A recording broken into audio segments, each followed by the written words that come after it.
वादक पद्मविभूषण उस्ताद जाकीर हुसेन यांचा निधन झाल्याची बातमी ही समजली। खऱ्या अर्थानं तबल्यापासून ताल वेगळा झाल्यानंतर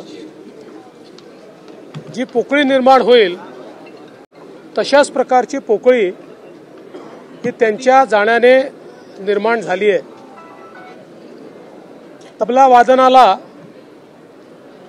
आंतरराष्ट्रीय स्वरूप हे जाकीर हुसेन साहेबांनी दिलं आणि जवळपास 3 पिढ्यांना त्यांच्या मैफिलीने मंत्रमुग्ध केलं। त्यांचा तो बाज, त्यांचा तो आविर्भाव आणि त्यांच्या बोटातली जादू हे बघणं म्हणजे एक पर्वणी होती आणि लाखो तरुणांना त्यांनी तबला वादनाकडे आकृष्ट केलं आणि प्रत्येक तबला वादकाचा एकच ध्येय असायचं की मला उस्ताद जाकीर हुसेन यांच्यासारखा तबला वाजवायचा आहे। खरं तर मी असं म्हणेन की ही अशी क्षती आहे की जी कधी भरून निघू शकत नाही। त्यांच्याकडनं प्रेरणा घेतलेले त्यांच्या कुटुंबातील मंडळी असतील किंवा इतरही अनेक शिष्य असतील, यांच्या माध्यमातनं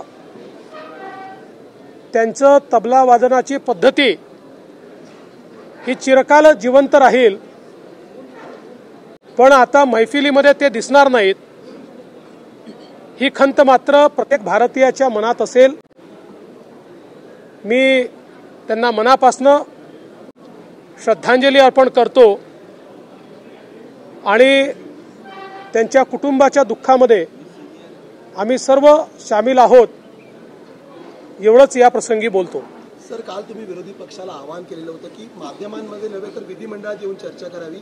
आज अंबादास दानवेने तुम्हाला खुलं आवाहन केलं की विधिमंडळात जर चर्चा करायची तयार असेल तर फक्त तुम्ही खोटं बोलू नका। मला असं वाटतं की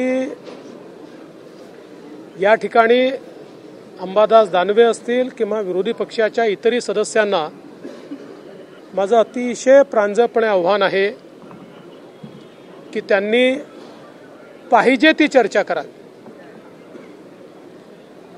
जे महत्त्वाचे विषय आहेत त्या विषयांवर त्यांना हवी ती चर्चा करावी। सरकार उत्तर द्यायला सक्षम आहे। सरकार कुठलीही बाजू लपवून ठेवणार नाही। सरकार कुठेही मागे पुढे पाहणार नाही।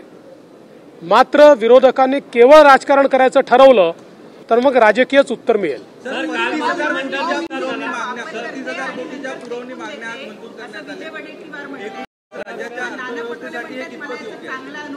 ₹35,000 कोटी रुपयाच्या पुरवणी मांडलेल्या आहेत, त्या लवकरच चर्चेनंतर मंजूर होतील। आपण जर बघितलं तर आपला अर्थसंकल्प 6 लाख कोटीपेक्षा मोठा आहे। जेव्हा आपला अर्थसंकल्प 2-2.5 लाख कोटीचा होता तेव्हाही आपण 15,000 कोटीच्या पुरवणी मागण्या मांडायचो आणि विशेषतः जेव्हापासून आपण नवीन अकाउंटिंग सिस्टीम सुरू केलेली आहे तेव्हापासून पुरवणी मागण्यांची संख्या वाढलेली आहे। कारण पूर्वी आपण जवळपास वर्षभरातल्या सगळ्या गोष्टी बजेटेड करायचो, आता आपण त्या अर्थसंकल्पित केल्या तरी ॲक्च्युअल त्या मागण्यांच्या संदर्भात जे बजेटिंग आपण करतो ते पुरवणी मागण्यांमध्ये करतो आणि म्हणूनच मला असं वाटतं की 35,000 कोटीच्या या पुरवणी मागण्या आलेल्या आहेत। योग्य चर्चा करून त्या मागण्या आम्ही मंजूर करू। सुधीर भाऊ विधानसभेच्या कामकाजात सहभागी होणार नाही अशी चर्चा सुरू आहे। तुमची काही चर्चा झाली आहे का सुधीर भाऊ? पहिल्यांदा तर ओबीसींबद्दल बोलायचा काँग्रेसला अधिकार नाही। कारण काँग्रेसच्या उभ्या जीवनामध्ये ओबीसींवर अन्याय करण्याच्या व्यतिरिक्त काँग्रेसने काही केलं नाही. महाराष्ट्रातलं ओबीसी मंत्रालय मी मुख्यमंत्री असताना स्थापन झालं. महाराष्ट्रामध्ये ओबीसी समाजाकरता 48 GR हे आमच्या सरकारने काढले. मी आणि शिंदेसाहेब असताना महाज्योतीची स्थापना असेल, 52 हॉस्टेल असतील, शिक्षणाची व्यवस्था असेल, PhDची व्यवस्था असेल, वेगवेगळ्या प्रकारे विदेशी शिक्षणाची व्यवस्था असेल, रोजगाराची व्यवस्था असेल, सगळ्या बाबतीतली कामं ही महायुतीच्या सरकारने आम्ही केलेली आहेत. काँग्रेसला दाखवण्यासारखं एकही काम नाही. देशामध्ये देखील इतक्या वर्षांनंतर ओबीसी समाजाला त्या ठिकाणी संवैधानिक दर्जा हा मोदीजींनी दिला. जवळजवळ 60-65 वर्षांनंतर मेडिकल ज्या ॲडमिशन आहेत त्याच्यामध्ये ओबीसींना आरक्षण हे मोदी साहेबांनी दिलं. आणि आजही आपण पाहू शकतो मोदी साहेबांचं मंत्रिमंडळ असेल किंवा आमचं मंत्रिमंडळ असेल, सर्वाधिक ओबीसी मंत्री आमच्या मंत्रिमंडळात पाहायला मिळतात. त्यामुळे मला असं वाटतं की काँग्रेस पक्षामध्ये नाना पटोले, विजय वडेट्टीवारवर जो अन्याय होतो त्याबद्दलचा राग तरी आमच्यावर काढू नये, त्यांनी तो योग्य ठिकाणी काढावा.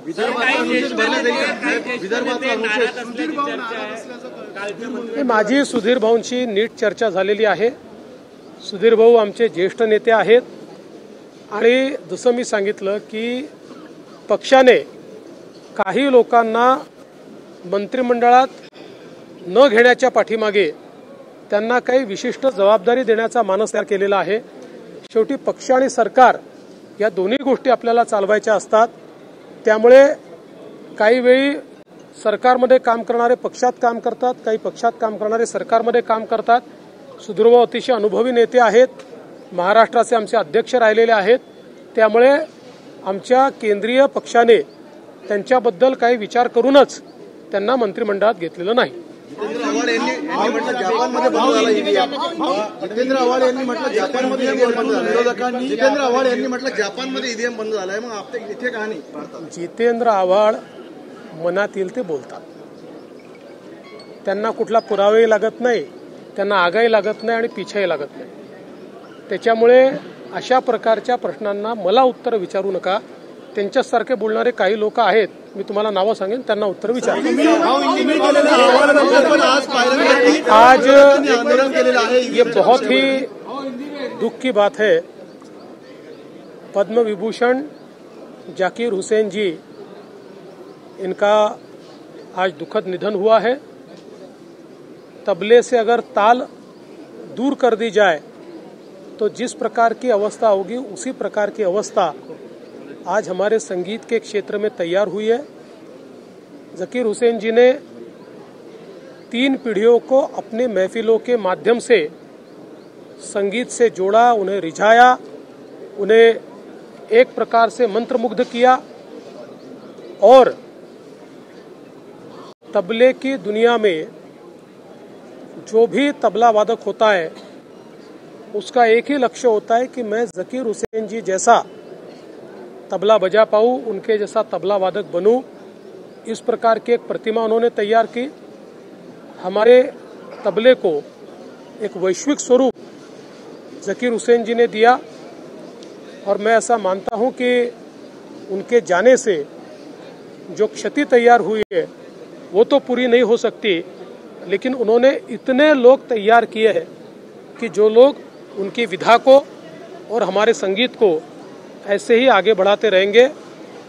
मैं उन्हें विनम्र श्रद्धांजलि अर्पण करता हूं और उनके परिवार के दुख में हम सभी लोग शामिल हैं, इतना ही कहना चाहता हूं.